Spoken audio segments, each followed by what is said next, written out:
Well, some encouraging news from Mount Hood. Shifting winds on the west side are allowing some ski resorts to open as firefighters push to contain the grasshopper fire. Ski Bowl and Timberline are back open for outdoor activities despite being under level 1 be ready evacuation orders. We caught up with a family visiting from Pennsylvania yesterday as they took full advantage of the clearing skies and cleaner air. They got to government camp Sunday, just days before smoke from the fire swallowed Mount Hood. You can see all the ash in the air.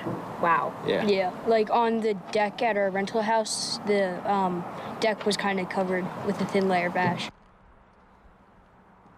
Fire officials say crews are focused on the west and north sides of the grasshopper fire. An important note, Mount Hood Meadows is still under level 3 go now orders. There is some encouraging news about another fire we've been tracking. Warm Springs police say all evacuation orders have been lifted for the bench fire in Jefferson County, just west of Madras. The bench fire has burned more than 67,000 acres and is 84% contained.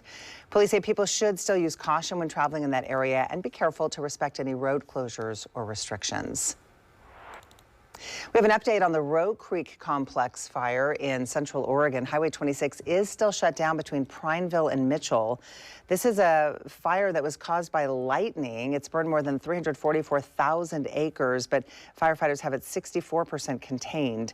These fires have been burning since July 15th. It's charred land in Crook, Wheeler, Wasco, and Jefferson counties.